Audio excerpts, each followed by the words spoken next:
There is a room in Lower Manhattan, and if you know anything about organized crime in mid-20th century America, you already know that walking into certain rooms alone is not bravery. It is a farewell. The year is 1952. The address doesn't matter anymore. The building has changed hands 4 times since. But on that particular winter afternoon, somewhere between the cold gray of a Tuesday and the kind of silence that only exists when powerful men are deciding your fate, a black man from Harlem walked through a door that no one expected him to walk through alive. He wore a suit. He carried no weapon that anyone could see. He had no bodyguards behind him, no muscle flanking his stride, no army waiting on the block outside. He came alone, completely, impossibly, dangerously alone. The men already seated in that room represented the most formidable criminal infrastructure in American history. These were not street-level enforcers. These were not up-and-comers trying to make a name. These were the established architects of organized crime in New York City. Men whose decisions moved money, moved people, and occasionally made both disappear. They had survived wars that most people never read about. They had built empires on blocks of the city that politicians publicly ignored and privately depended on. They were connected to networks that stretched from the docks of Brooklyn to the courtrooms of City Hall. And when Ellsworth Raymond Johnson, the man Harlem would forever know simply as Bumpy, walked into that room alone, they laughed. Not the theatrical laughter of a movie villain. Not loud and performative. Something quieter than that. The kind of laughter that passes between men who already know how the story ends. A glance exchanged across a table. A half-smile behind a cigarette. The relaxed, comfortable laughter of men who believe they hold all the leverage. 90 seconds later, no one in that room was laughing. What Bumpy Johnson did in those 90 seconds has been discussed in Harlem barbershops for 70 years. It has been whispered about by crime historians who can't fully verify it, debated by biographers who can only partially reconstruct it, and celebrated by a community that understood, even then, what it represented. It wasn't just about one meeting. It wasn't even just about one man. It was about what happens when a system built to exclude, diminish, and control a person finally runs out of moves, and that person is still standing, still calm, still entirely unmoved. But to understand why that moment mattered, why a room full of the most dangerous men in New York City fell silent at the words of one man from Harlem, you have to go back much further than 1952.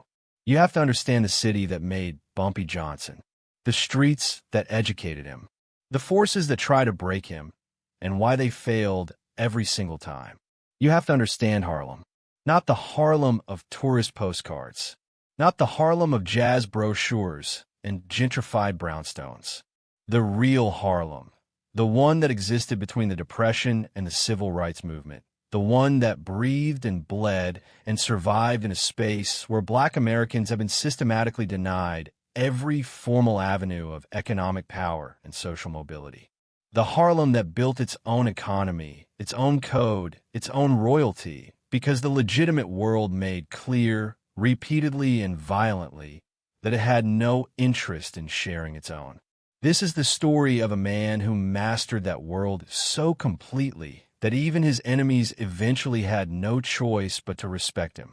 This is the story of Bumpy Johnson, and it begins, as all the most important American stories do, not with wealth or power or influence, but with nothing, with a child, with a city, and with a lesson that would take decades to fully deliver.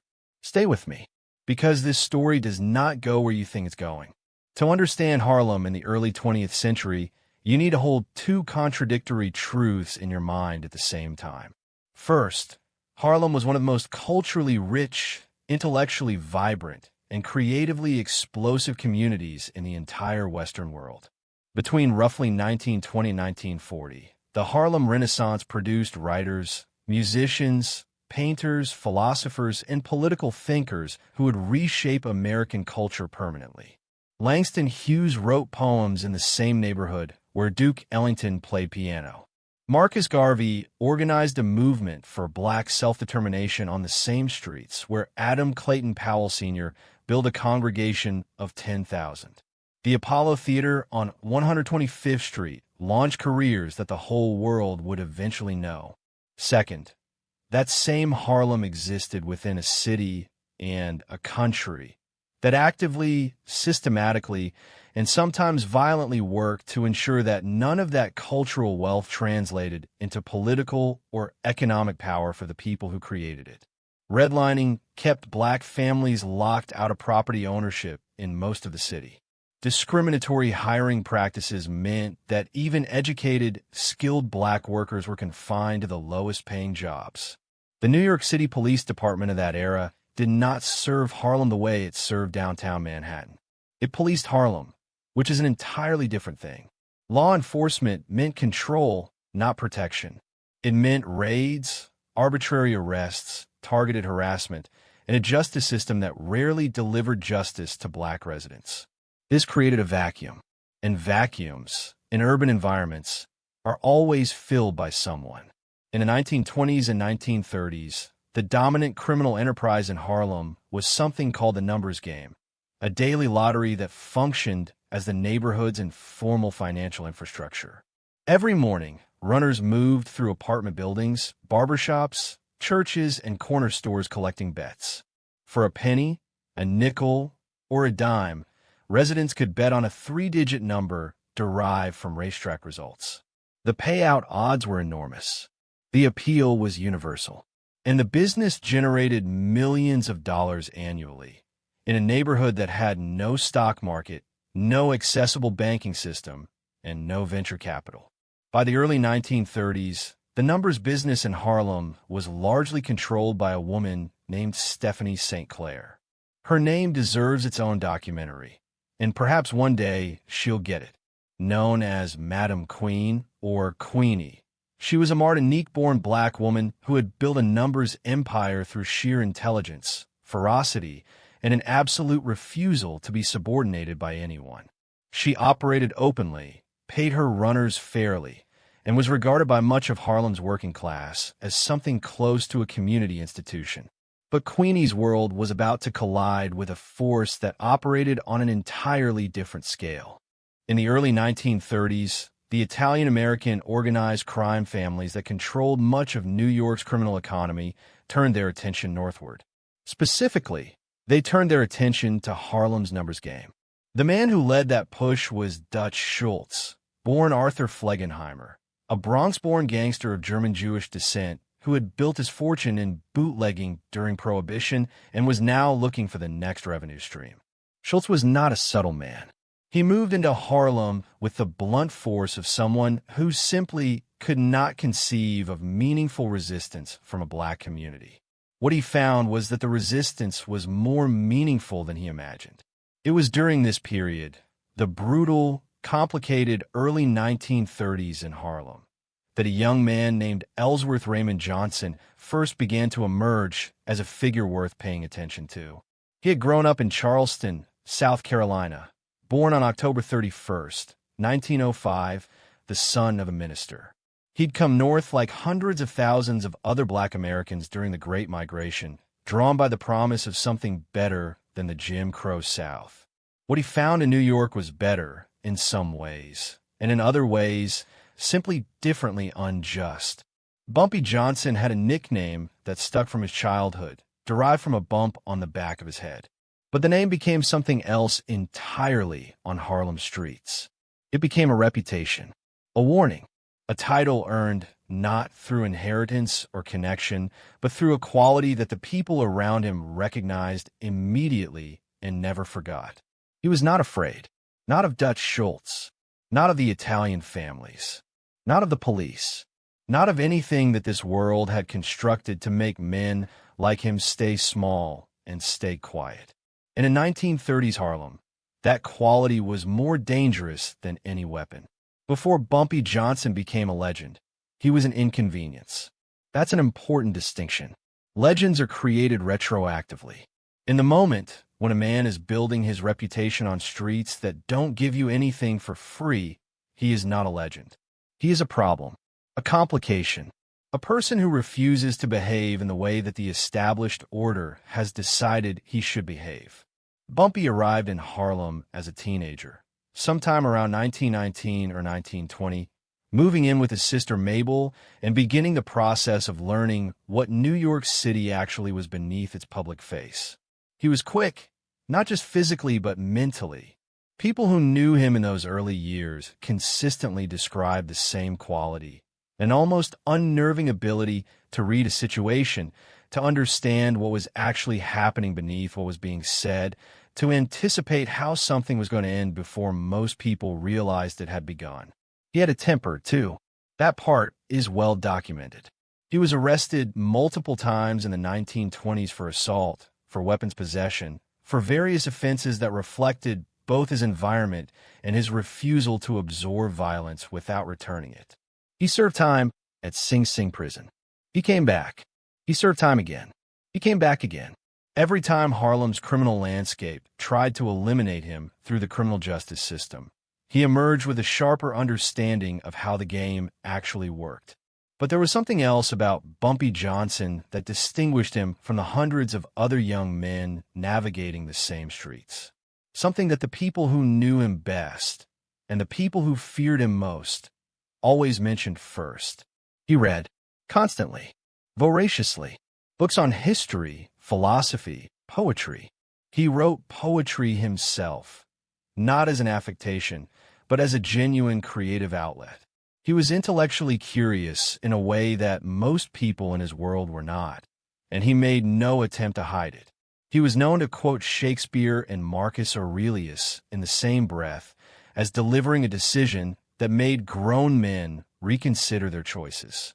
This combination, physical fearlessness paired with genuine intellectual depth, made him something that street-level criminals rarely encountered, a strategist. The man who first recognized this quality and decided to use it was Stephanie St. Clair. Queenie saw in Bumpy Johnson what others had missed. She saw not just muscle, though he was certainly capable of violence when the situation demanded it, but a thinker, a man who could hold complex situations in his mind, who could negotiate, who could identify leverage and apply it with precision. In the early 1930s, as Dutch Schultz's incursion into Harlem's numbers business became more aggressive and more violent, Queenie made a decision that would reshape the next 2 decades of Harlem's history. She brought Bumpy Johnson into her operation as her primary enforcer and strategist. What followed was one of the most remarkable asymmetric conflicts in the history of organized crime in America. Dutch Schultz had resources, connections, and the implicit backing of the broader Italian-American crime apparatus. He had men who had killed before and would kill again without hesitation.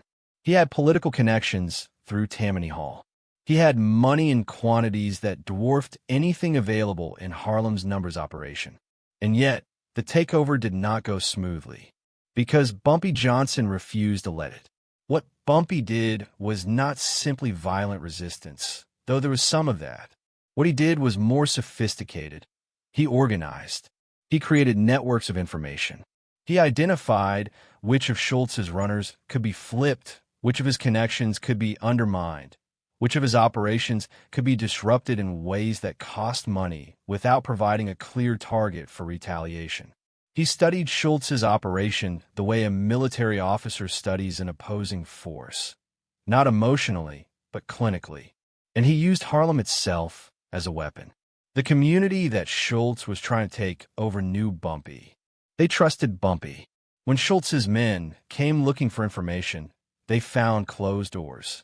When they tried to establish new runners, they found that runners who worked for Schultz in Harlem tended to have short careers. When they tried to intimidate residents into cooperation, they found that the intimidation somehow always found its way back to Bumpy's ear, and then to Schultz's ear through channels that Schultz couldn't identify or close. The conflict lasted, in various forms, for several years. It was brutal in places. People on both sides were hurt. But the ultimate result was not what Dutch Schultz had planned. He never fully controlled Harlem's numbers game. He extracted money from it, yes. He imposed himself on it, yes, but he never achieved the total domination he sought. And when Dutch Schultz was murdered in Newark in October 1935, shot by assassins sent by the National Crime Syndicate at a chop house on Park Street, the men who had been watching the Harlem situation from a distance were forced to make a calculation. Bumpy Johnson had survived Dutch Schultz. That was not a small thing. In 1935, surviving Dutch Schultz was something that very few people in the New York criminal world could claim. The Italian families who now controlled what had been Schultz's operation had to decide what to do with a man in Harlem who had just demonstrated against one of the most dangerous gangsters in New York history that he was not going away. They decided to make a deal, and in that decision, they created something they would spend the next 2 decades trying to manage. They gave Bumpy Johnson a degree of operational autonomy in Harlem. They took a percentage. They provided certain protections. They treated it, at first, as a minor concession to a minor problem. They had no idea who they were dealing with. Not yet. If you'd asked almost anyone on 116th Street in 1940 who ran Harlem, they would have given you a name. Not Dutch Schultz, he was dead. Not Lucky Luciano, he was in prison, on his way to eventual deportation. Not Frank Costello, who was the quiet power behind much of New York's organized crime at that point. They would have given you one name, Bumpy Johnson. And if you then asked a senior member of the Genovese crime family, the Italian-American organized crime organization with nominal authority over Harlem's rackets, they would have explained, patiently, that Bumpy Johnson was not exactly independent, that he worked within a framework, that he was, in the proper technical sense, a subordinate operator in a larger structure. Both answers were true, and the gap between those two truths is where all the tension lived. By the 1940s, Bumpy Johnson had become something genuinely unprecedented in the geography of New York's organized crime.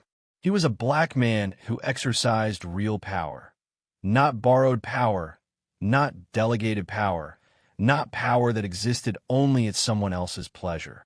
In a criminal landscape that was otherwise almost entirely dominated by Italian-American, Jewish-American, and Irish-American organizations. He operated in a world with explicit racial hierarchies, where the assumption at every level of the criminal power structure was that black operators were, by nature, dependent and controllable. Bumpy Johnson spent his entire career demonstrating that this assumption was wrong. He did it through a combination of qualities that, separately, were impressive. Together, they were formidable. He was feared, not in the abstract way that powerful names are feared, but in the immediate, visceral way that comes from a reputation built on specific, witnessed incidents. Men who had been in rooms with Bumpy Johnson when things went wrong, when promises were broken, when debts were ignored, when someone misjudged the situation, tended to remember it very clearly for the rest of their lives. He did not bluster. He did not threaten elaborately. He acted, and the decision to act, when he made it, was made with a calm that people found more frightening than anger. He was connected, not just to Harlem's criminal infrastructure, but to the community itself in ways that no outside organization could replicate. He was known to fund funerals for families who couldn't afford them, known to ensure that certain blocks had functional heat during winter months by means that were not always strictly legal but were entirely effective, known to intervene quietly, directly, when someone in the neighborhood was being mistreated in ways that the police would never address. His relationship with Harlem's residents was not simply fear. It was something more complicated and more durable, a kind of mutual recognition. He was theirs, and they were his, and that relationship was not for sale to anyone. He was intelligent. The men who negotiated with Bumpy Johnson, on both sides of the law, consistently noted this. Police detectives who spent years trying to build cases against him noted it with frustration. Members of the Italian families who dealt with him noted it with something closer to grudging admiration. He understood contracts, written and unspoken. He understood leverage and when to apply it and when to withhold it. He understood that in the world he inhabited, the most dangerous thing a man could do was allow his emotions to dictate his decisions. But none of these qualities existed in a vacuum. They existed within a context that was constantly shifting, constantly threatening to overwhelm him. Bumpy Johnson went to federal prison in 1952 on narcotics charges, a conviction that his supporters in Harlem viewed, with some justification, as the culmination of years of targeted law enforcement attention. He had been a priority for the New York Police Department and federal law enforcement for years. The Federal Bureau of Narcotics, under Harry Anslinger, had been building cases against major figures in the heroin trade throughout the late 1940s and early 1950s, and Bumpy Johnson was on that list. He served time at Alcatraz, the most secure federal prison in America, in the middle of San Francisco Bay, designed for exactly the kind of men that law enforcement most wanted to contain. He was there at the same time as some of the most notorious criminals in American history. And even at Alcatraz, he was Bumpy Johnson. Guards noted that he was calm, that he read constantly, that he was treated with a deference by other inmates that the prison administration found remarkable and slightly unsettling. Power, it turns out, does not require a particular physical location of function. It lives in the person who has earned it. What law enforcement did not fully anticipate, what the people who celebrated his imprisonment did not fully calculate, was what happened when he came out.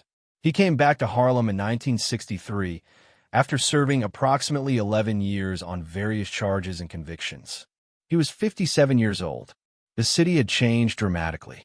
The civil rights movement had transformed the political landscape. The heroin epidemic that Anslinger had warned about had devastated Harlem in ways that were both economic and spiritual. The streets he returned to were not the streets he'd left. And yet, Bumpy Johnson walked back into Harlem, and within months, people who mattered knew he was back. But before we get to his return, before we get to the final chapter of what he built and what it meant, we need to go back to that room in 1952. The room where he walked in alone. The room where, for 90 seconds, powerful men laughed. Because that moment, that specific, documented, argued over, celebrated moment, is the key to understanding everything else. Everything he did before it. Everything he did after it. Everything he was. If you're still here, if you're still with me on this story, and I hope you are, because we're just getting to the part where everything changes. This is a good moment to make sure you haven't missed any of this channel's other deep dives into the figures who shaped the American criminal underworld. Hit subscribe if you haven't. This is the kind of history that doesn't get taught in schools, and it deserves a permanent place on your feed. Now, back to 1952. The meeting had been arranged through intermediaries, as most significant meetings in the New York underworld were. Bumpy Johnson, in the months before his eventual 1952 arrest and conviction, had been navigating an increasingly complicated set of tensions with the Italian-American crime families, specifically the Genovese organization, which had maintained the nominal supervisory relationship with Harlem's operations since the post-Schultz settlement years earlier. The nature of those tensions, according to various accounts compiled by crime historians, journalists, and former law enforcement officers who later spoke on record, came down to one thing: money and respect. And in the world that Bumpy Johnson inhabited, those two things were ultimately inseparable. The arrangement between Bumpy Johnson and the Italian families, always informal, always unwritten, always dependent on each side accurately reading the other's intentions, had been functional for years because it was, in its way, mutually beneficial. The families received a cut of Harlem's numbers revenue. In exchange, Bumpy received protection from interference, access to certain supply chains for the narcotics trade that was becoming increasingly central to Harlem's underground economy, and the operational autonomy to run things in Harlem his own way. But the terms of informal arrangements shift. They shift because the people who benefit from them change their assessment of what they're worth. And by the early 1950s, certain figures within the Genovese organization had decided that the terms in Harlem needed to be revisited.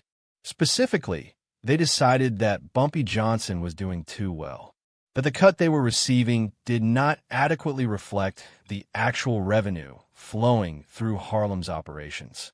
That perhaps the time had come to restructure, which, in mob terminology, is a word that generally means one party receives considerably less and the other party receives considerably more.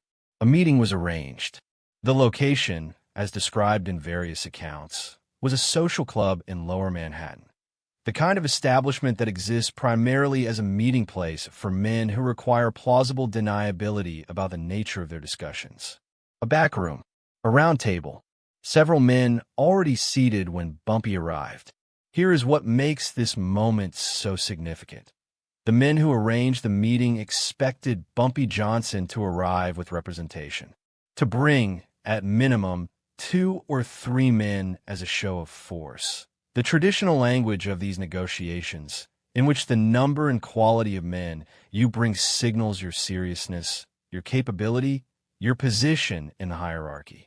To arrive alone was either a catastrophic miscalculation or a deliberate statement. The men in that room, according to accounts that emerged years later from people who were present or spoke with people who were, initially read it as a miscalculation. Hence the laughter, the quiet, comfortable laughter of men who believed the negotiation was already over before it began, who believed that a man who arrived alone had already, by that arrival, conceded the terms. What they did not know, what they had perhaps convinced themselves was not true, despite all available evidence to the contrary, was that Bumpy Johnson never made miscalculations in rooms like this one. He sat down. He let the laughter complete itself. He did not acknowledge it. He did not react to it. He simply sat with the particular quality of stillness that people who knew him always described as one of his most unnerving characteristics. Not the stillness of a man suppressing anger. The stillness of a man who has already decided what is going to happen and is simply waiting for the moment to arrive. Then he spoke. The exact words are not recorded. They exist in memory, in recollection, in the accounts of people who heard second and third-hand versions of what was said. But the substance is consistent across every account. He told them what he knew, not threats, not accusations, not emotional appeals or angry declarations. He simply, calmly, methodically, without raising his voice, laid out a set of facts. Facts about operations, facts about arrangements, facts about decisions that had been made in rooms that Bumpy Johnson had not been invited to, about matters that were supposed to be above his pay grade, about figures and transactions and movements that the men in that room did not know he had access to. He demonstrated, in 90 seconds of quiet recitation, that he knew things he was not supposed to know, which meant that other people that the men in that room needed to remain uninformed, might also be able to know those things, under certain circumstances, if Bumpy Johnson decided that the arrangement they were negotiating was not sufficiently respectful of his position. He wasn't threatening to go to law enforcement. That would have been unthinkable, and everyone in the room knew it. The implication was more dangerous than that. He was demonstrating capability. He was showing that his intelligence network, the community relationships, the informants, the runners, the people whose names never appeared anywhere official, reached further than anyone had believed, which meant that if a conflict escalated, the other side would be fighting blind while he watched every move they made. The laughter stopped. According to every account of this meeting that has ever surfaced, the man who had been leading the renegotiation effort said very little for the remainder of the discussion. The revised terms that were proposed, the terms that had prompted the meeting in the first place, were not implemented. The existing arrangement continued. Bumpy Johnson left the room alone, the way he had entered it. What happened in those 90 seconds was not violence. It was not a threat of violence. It was something more elegant and more permanent than violence. It was the demonstration of intelligence. The revelation that a man they had underestimated, a man they had laughed at when he walked in, had been, all along, several steps ahead of them.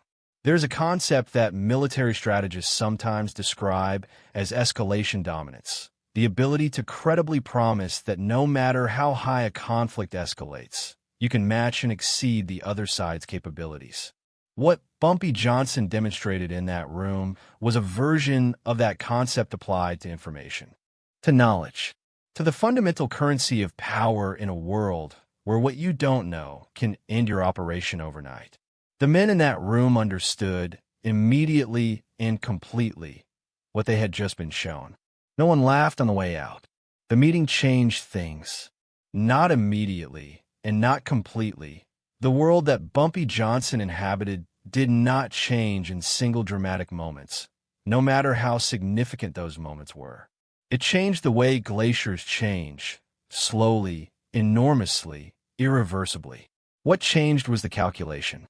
The Italian-American organized crime families that operated in New York were sophisticated organizations with sophisticated risk assessment processes. After the meeting in Lower Manhattan, the risk assessment for Harlem shifted. The cost of a direct confrontation with Bumpy Johnson, when measured against the intelligence capabilities he had just demonstrated, was higher than the potential benefit. The arrangement remained. The cut stayed where it was.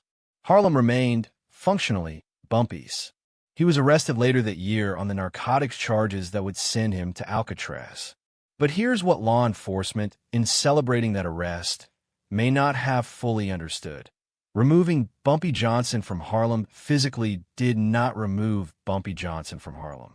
The infrastructure he had built, the relationships, the loyalty networks, the community connections, the reputation, those did not require his physical presence to function.